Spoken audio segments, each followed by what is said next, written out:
Hello नमस्कार, मेरा नाम है संजय कुमार। आप देख रहे हैं हेलो पब्लिक 24। इस साल के अंत में बिहार में विधानसभा का चुनाव है और चुनाव को लेकर जो है सभी राजनीतिक पार्टियां अपने अपने चुनावी किरण में है। लेकिन हम जनता का मोड़ जानेंगे कि आखिर जनता क्या चाह रही है इस बार के विधानसभा चुनाव को लेकर। तो हम सीधा जनता से बात करते हैं। नमस्कार अंकल। नमस्कार, बोलिए। तो उधर क्या हाल चाल है तो बिहार का?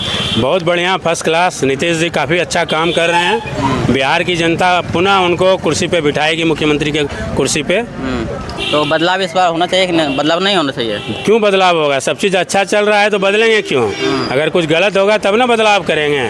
नीतीश जी काफ़ी बढ़िया काम कर रहे हैं हम लोगों के लिए। सड़कें चकाचक बन रही है, सब चीज़ व्यवस्था हो रहा है, पानी का, सिंचाई का, स्कूल बढ़िया बन रहा है, बिजली बढ़िया मिल रहा है। युवाओं को रोजगार नहीं दे रहा है। युवाओं के रोजगार पे भी आपको जानकारी होना चाहिए, काफ़ी काम हो रहा है बिहार में। अभी कुछ दिन पहले बहुत बड़ी बड़ी कंपनी का यहाँ पे फैक्ट्री लगा है। अलग बात है कि हमारे इलाके में नहीं लगा है, दूसरे ज़िला में लगा है, लेकिन रोजगार के दिशा में काफ़ी काम हो रहा है। शिक्षा में अभूतपूर्व काम हो रहा है। अभी आप देखिएगा यहाँ पे हम लोग के बांका में नीतीश जी के द्वारा और एनडीए की गवर्नमेंट के द्वारा एक इंजीनियरिंग कॉलेज बनाया गया है, जहाँ की पूरे बिहार के हमको लगता है 1000 बच्चे पढ़ने आ रहे हैं। वो यहाँ से पढ़ के निकलेंगे, बिहार का नाम रोशन करेंगे। जो पढ़ाई के लिए हम लोग को दूसरे राज्य जाना पड़ता था, अब अपने ज़िला में वो पढ़ाई मिल रहा है नहीं। जो नीट वाले बच्चे, जेईई वाले बच्चे थे, एडवांस नहीं कर पाते थे क्लियर, वो बिहार सरकार का वो इंजीनियरिंग करके सरकारी नौकरी प्राप्त करे। तो इस बार जनता मुद्दे क्या होना, किस मुद्दे पे आप लोग चुनाव लड़ना चाहेगा इस बार? मुद्दा जो होना चाहिए निश्चय, मतलब आपका भी कहना सही है, रोजगार के ऊपर और काम होना चाहिए। रोजगार के ऊपर बिहार का सबसे बड़ी समस्या यहाँ पे पलायन को लेकर।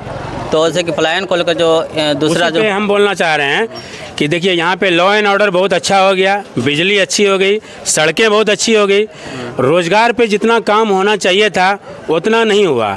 इस बार जब जो सम्राट चौधरी और विजय सिन्हा ये सब लगे हुए हैं और सेंट्रल का भी सहयोग है, मोदी जी का, उनका भी सहयोग है, उनके सहयोग से अब बड़ी बड़ी कंपनी बिहार में आ रही है। अच्छा इंडस्ट्री आ रहा है, बड़ी बड़ी आप नाम सुने होंगे। अभी हम लोग के यहाँ पेप्सिको का लगा, थम्सअप का लगा, हल्दीराम का लगा, हीरो साइकिल का लगा। कई कंपनियां यहाँ प्लांट लगा रहे हैं दूसरे ज़िले में।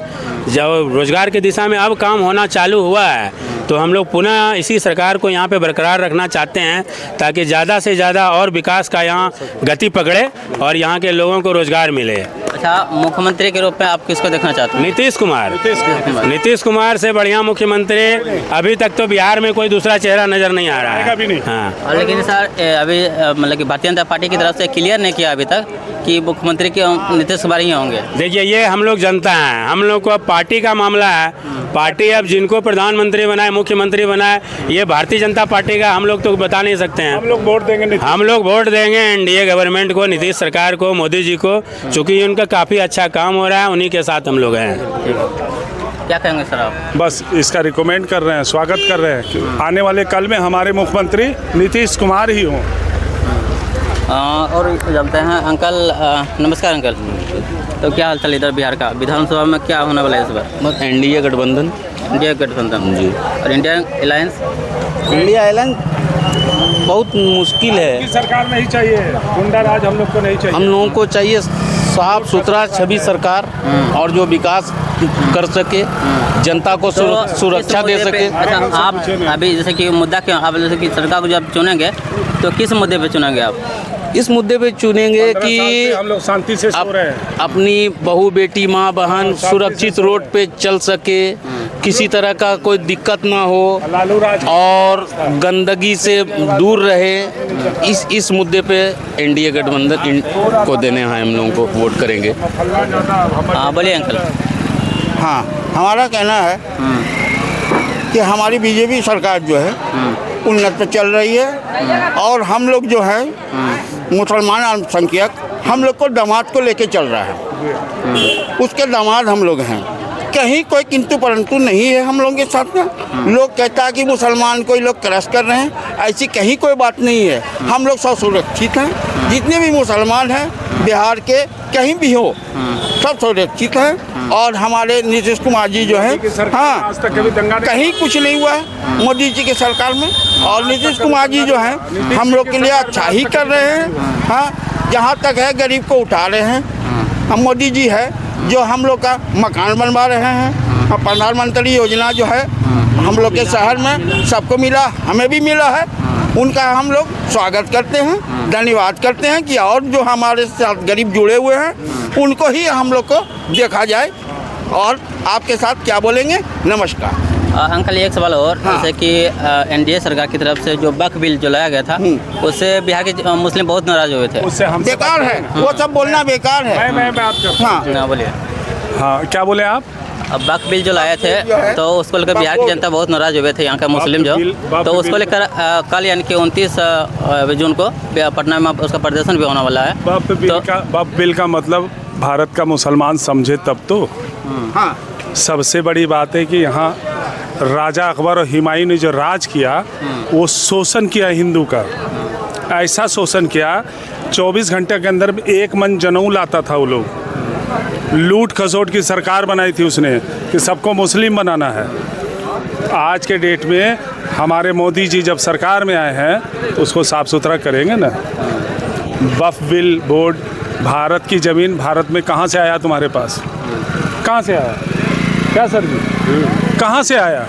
उसका रिपोर्ट दो ना तुम। तो मुस्लिम की तरफ से ये भी तर्क दे रहा है कि अगर मुस्लिमों में वक्फ बिल बन रहा है तो हिंदुओं में भी बनना चाहिए। हाँ बिल्कुल, नहीं, हम आपको बताते हैं, सर बताएंगे। देखिए, ये वक्फ बिल जो बोर्ड लाया गया है इससे किसी भी मुसलमान का भला होने वाला नहीं है। कुछ जो दबंग टाइप के मुस्लिम जो हर जगह हुआ करते थे उन्होंने उस पर कब्जा किया हुआ था और सारा कमाई उसका वो अपने पॉकेट में आ रहा था। अब है क्या, जब ये सरकार साफ़ सुथरी सरकार बनी है तो ये चाह रहे हैं कि जो भी अगर अब वक्फ बोर्ड का ज़मीन है उसको हम लोग ले तो नहीं रहे हैं, गवर्नमेंट उसको ले नहीं रही है, वो साफ़ सुथरा कमेटी बना करके जेन्युइन आदमी के हाथों में उसको बोर्ड को सौंप रहा है, ताकि इसका जो आमदनी का जरिया है, जो उससे कमाई हो, जो उससे पैसा है, वो मुस्लिम समाज के कल्याण में खर्च हो, ना कि एक परिवार के ऊपर खर्च हो। पहले जो वक्फ बोर्ड का पैसा होता था, जो वहाँ के जिस एरिया के, जैसे कश्मीर की बात करेंगे तो वहाँ पे सिर्फ फारूक अब्दुल्ला के घर में ही पैसा जाता था। अब है क्या, जो वक्फ बोर्ड जो है आपका, उससे जो आमदनी होगा तो वो पूरा वहाँ के जितना मुस्लिम है वो सब के लिए 10 पैसा 20 पैसा जिसके हिस्से में जितना आएगा वो उनके लिए विकास का काम होगा उसी पैसे से। हम लोग वक्फ बोर्ड पे कब्जा नहीं कर रहे हैं, ना उनके किसी ज़मीन पे कब्जा कर रहे हैं, ना ज़मीन अपने नाम ले रहे हैं। जो जहाँ है वहीं रहेगा। सिर्फ पहले जो एक आदमी चलाती थी उसको अब एक कमेटी बना दिया जाएगा समाज का, उसमें सभी जाति, मुस्लिम में जितना जाति हैं, छोटे वर्ग के बड़े वर्ग सभी लोग उसमें रहेंगे और साफ़ सुथरे तरीके से जो भी आमदनी होगी उस पैसे की, वो समूचा वो पैसा मुस्लिम समाज के कल्याण में ही खर्च होना है। उसको हिंदू समाज में मंदिर नहीं बनना उस पैसे से। उस पैसे से उन्हीं का जो है बढ़िया, उनके लिए अच्छा उर्दू विद्यालय हो और बढ़िया एजुकेशन हो, उनके जो गरीब महिलाएं हैं उनका कैसे कल्याण हो, उस पर काम किया जाएगा। तो क्या लग रहा है सर, इधर आगे मुस्लिम वक्फ बोर्ड देखिए, ये सब राजनीतिक जो है ना, राजनीतिक चाल है विपक्षी दलों का। कुछ नेता जो जात पात की राजनीति करते हैं, जिनका कि उनका लगता है कि मुस्लिम समाज और फलना समाज मेरा वोट बैंक है, तो वो लोग अपना वोट बैंक बचाने के लिए कुछ न कुछ तो अनाप शनाप बोलेंगे और वही वो सब बोल रहे हैं, डरा रहे हैं मुस्लिम भाइयों को कि ये वक्फ बिल बोर्ड है, ये बुरका है, ये फलना है, ये चिलना है। ऐसा कुछ नहीं है।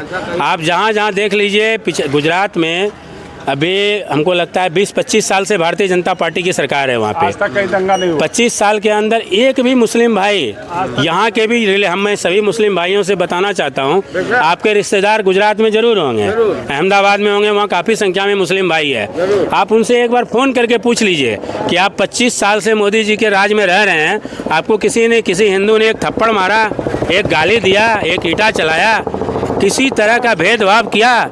जितना हिंदुओं को जितना जो दिया गया सामाजिक सुरक्षा पेंशन, बिजली उतना उनको भी दिया गया, सारा चीज़ बराबर मात्रा में। वहाँ पे भाजपा की सरकार जो है ये कभी भेदभाव करती नहीं है। ये समूह सभी को अपने देश का देखते होंगे, मोदी जी अपने भाषण में बोलते हैं 140 करोड़ देशवासियों का मैं नेतृत्व करता हूँ, तो उसमें हमारे मुस्लिम भाई भी तो हैं 30 करोड़। वो ये तो नहीं बोलते मैं 110 करोड़ का नेता हूँ, वो बोलते हैं मैं 140 करोड़ का नेतृत्व कर रहा हूँ। तो उसमें ऑलरेडी वो मुस्लिम को साथ लेके चल रहे हैं। और आप जहाँ जहाँ देखिए, जहाँ जहाँ ये लोग सरकार है, पहले भी सरकारें थी, आज मुस्लिम का स्थिति देखिए कितना अच्छा उनको मकान मिल रहा है, शौचालय मिल रहा है। आज से पहले, इसके पहले जो सरकार थी, 20 साल पहले आप चले जाइए, 20 साल पहले चले जाइए, जिनकी सरकार थी, जो आज मुस्लिमों के रहनुमा बने हुए हैं, मुस्लिम के रहनुमा के बोलते हैं कि हम मुस्लिम का जो है ना रहनुमा है, उनके शासन में कितना जुल्म हुआ, कितना अन्याय हुआ, इसको आप देखिए। आप तो मीडिया के लोग हैं, आप लोग को निवेदन है, चलाइए कि जो पहले के जो मुस्लिम का रहनुमा सरकार जो था, उनके राज में मुस्लिमों के ऊपर कितना आतंक हुआ, और अभी जब नीतीश सरकार है, इनके उम्र में मुस्लिम के ऊपर कितना आतंक हो रहा है। आप ही लोग अपने चैनल पे डिबेट करके पब्लिक को दिखा दीजिए कि पहले देखिए भाई कितना अत्याचार होता था मुस्लिमों पे, रोज़ दंगा होता था। भागलपुर दंगा किसको याद नहीं है? हज़ारों हजार की संख्या में मुस्लिम और हिंदू दोनों भाइयों का खून बहा। उसमें थोड़ा ऐसे खाली कि मुसलमान मारा गया, हिंदू भाई भी मारा गया। उस सबको दिखाइए आप लोग कि कांग्रेस की सरकार थी, कहाँ सोई थी उस समय। हाँ, एक सवाल और सर, जैसे कि अभी शिवराज सिंह चौहान का एक तो बयान आया कि प्रस्तावना से धर्मनिरपेक्ष शब्द को हटा देना चाहिए, क्या लगता है ये सही बोल रहा है? मैंने इस बयान को सुना नहीं है, वो बड़े नेता हैं, उनके ऊपर हम लोग क्या टिप्पणी कर सकते हैं, हम लोग तो साधारण जनता है। लेकिन उनका कहीं कुछ आया है तो हम उसको स्टडी करेंगे, फिर कभी आपसे मुलाकात होगी तो इस पर डिस्कस करेंगे। क्या वैसे बताए हैं, बताइए। शिवराज सिंह चौहान का बयान आया कि प्रस्तावना, जो संविधान का जो प्रस्तावना है, उसमें जो सेकुलर जो शब्द का इस्तेमाल किया गया, धर्मनिरपेक्ष, हाँ धर्मनिरपेक्ष, उसको हटा देना चाहिए। देखिए, भारत शुरू से ही जो है ना, यहाँ पे कभी भी आप देखे होंगे, पहले भी, आज से 10 साल 25 साल पहले भी जात पात की राजनीति यहाँ नहीं होती थी, बात नहीं होती थी, ठीक है ना। यहाँ तक कि हिंदू मुस्लिम सिख ईसाई पहले नारा दिया करते थे, सब हम लोग भाई भाई, हिंदू मुस्लिम सिख ईसाई हम लोग सब भाई भाई, सब लोग। ये भारत जो है सभी का है, ये सिर्फ हिंदुओं का नहीं है, उतना ही हक मुस्लिमों का भी है, ईसाइयों का भी है, और जो सिख धर्म उनका भी है, ये सभी का यहाँ पे भाग है। ये सब आप देखे होंगे, आज़ादी की लड़ाई में मुस्लिमों ने भी बढ़ चढ़ के भाग लिया, सिखों ने भी लिया, ईसाइयों ने भी लिया, सभी ने बढ़ चढ़ के भाग लिया, तभी अपना देश आज़ाद हुआ। तो इसीलिए ऐसा कोई बात नहीं, धर्मनिरपेक्ष शब्द यहाँ नहीं रहना चाहिए। मेरे हिसाब से यहाँ पे सिर्फ रहना चाहिए भारतीय, इंडियन। मैं भारतीय हूँ, ये गर्व से कहिए सब लोग। बाकी जो जहाँ हैं रहिए, कोई दिक्कत नहीं है। हम लोग ये तो नहीं बोल रहे हैं, हम एक हैं और एक रहें, यही नारा हम लोगों का है। हम सभी भारतीय हैं, हिंदू हो, मुस्लिम हो, सिख हो, ईसाई हो, हम एक भारतीय हैं। हम भारत के नागरिक हैं। भारत माता की जय। हाँ, भारत माता की जय। हाँ, हम लोग भारत के एक अभी बिहार के विधानसभा चुनाव को लेकर हम यहाँ की जनता की राय को जान रहे थे। इस वीडियो में अभी इतना ही। नमस्कार।